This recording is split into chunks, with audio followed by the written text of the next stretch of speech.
बिस्मिल्लाहिर्रहमानिर्रहीम। मेरे भाइयों दोस्तों, हज़रत हातम उसम रहमतुल्लाह अलैह ये एक बहुत बड़े अल्लाह तबारक ताला के वलीउल्लाह थे, और ये कुतुब तसव्वुफ़ में आपका जिक्र बकसरत मिलता है। तो हज़रत वो कहते हैं एक मरतबा वो हज की कसरत से जा रहे थे, उनके साथ काफ़ी उनके साथी दोस्त थे, मगर उनके पास ज़्यादा राह नहीं था कि सब कुछ भी पास नहीं था। चलते जा रहे थे, वहाँ पर रास्ते में एक एक सख्त मिजाज एक ताजिर के पास उनका पड़ाव पड़ा। तो उस ताजिर ने उनसे कहा कि मैं आपकी ज़ियाफ़त करना चाहता हूँ, मैं आपकी दावत करना चाहता हूँ। तो ये सब मुतवक्किलीन की जमात सब उनके पास ठहर गई। तो उस ताजिर ने यह कहा कि आप मेरे एक दोस्त हैं यहाँ पर, उनका नाम काजी मोहम्मद बिन अल-मुक़ातिल है, वो बीमार हैं, मैं उनकी इज़्ज़त के लिए जा रहा हूँ। तो हातम उसम ने उनके साथ इस ख्वाहिश का इज़हार किया, आप ऐसे करें कि मुझे भी उनके पास लेके चलें। तो हज़रत हातम उसम ने यह भी कहा कि मुझे भी ले चलें। तो वो मिलकर चल दिए। हातम उसम भी इसके साथ थे। वो दूसरे जिस ताजिर के पास बैठे हुए ठहरे हुए थे, वो दोनों चले गए उनके पास। जब आगे जाते हैं तो वो रेत जिसे काजी मोहम्मद बिन मुक़ातिल उनका नाम था, वो बहुत बीमार पड़े थे।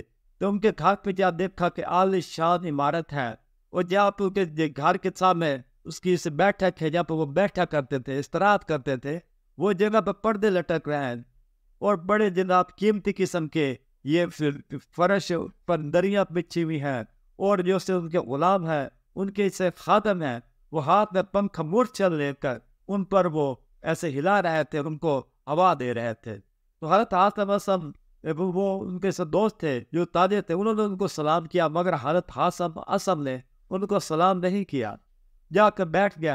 जब कोई देखते रहे, बड़े हैरानगी के साथ देखते रहे। आपने उनसे कहा कि काजी मोहम्मद मुक़ातिल से कहा कि मैं आपसे एक सवाल करना चाहता हूँ। तो उन्होंने कहा जी बताइए, फरमाइए क्या करना चाहते हैं। आपने फरमाया आप मुझे बताइए कि आपने इल्म ये कहाँ से सीखा है। उसने क्या मैंने सक्का मुस्तनद उलमाए कराम से इल्म सीखा है।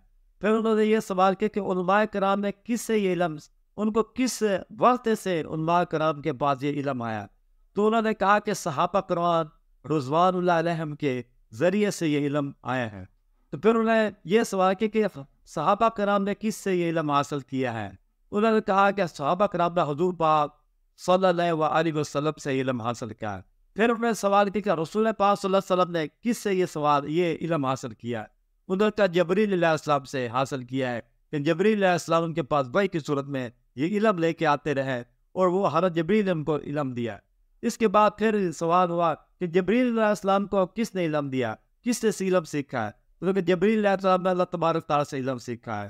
तो हर खाता उसने जिस इल्म को जबरील अलैहिस्सलाम अल्लाह ताला तक लेके आए, अल्लाह से रसूल पाक सल्लल्लाहु अलैहि वसल्लम के पास लेके आए, और रसूल पाक सल्लल्लाहु अलैहि वसल्लम को इल्म सहाबा को मिला, सहाबा के बाद वो सिक्का उलमा के पास आया, वो आप तक पहुंचा। आप मुझे ये बताएं कि वहाँ पर कहाँ पर लिखा हुआ है कि इतनी बड़ी एक आलम के घर में इतनी बड़ी ये आसाइशात होंगी, इतनी बड़ी कोठी होगी, इतना बड़ा पुख्ते मकानात होंगे, इतने महल होंगे, इतने गुलाम होंगे, इतने उसके पास आसाइशात होंगी, ये कहाँ पर लिखा हुआ है। तो काजी मोहम्मद बिन मुक़ातिल हातम उसम का सवाल का जवाब देने से कासिर रहा है। तो आपने कहा कि बहुत बड़ा अफसोस वाली बात है कि हमसे तो ये उलमा सू बेहतर हैं को जो इस चीज़ से दूर रहते हैं, और आप ये आलम होने का दावा भी करते हैं, और आपने इतना कुछ अपने पास रखा हुआ है। ये बात इस चीज़ को मशकूक बनाती है, इस दावे को मशकूक बनाती है।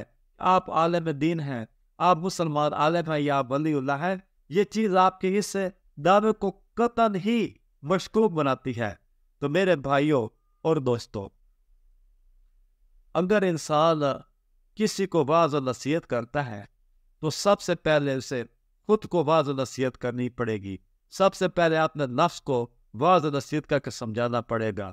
सबसे पहले खुद को ख्वाहिशात नफसानी के जाल से आज़ाद करना होगा।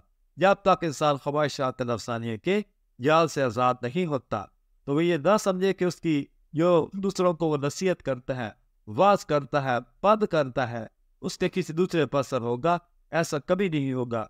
आज का भी हमारे माशरे में देखा गया है کہ بڑے بڑے نامور عالم دین بہت زیادہ کروڑوں اربوں اربوں خربوں کی جائیداد کے مالک ہیں، بہت کچھ ان کے پاس ہے، بہت کچھ ہے، وہ صرف عالم ہی ہے، وہ زہد کا مقام نہیں رکھتے، وہ تقوی کا، زہد کا، درویشی کا وہ مقام نہیں رکھتے۔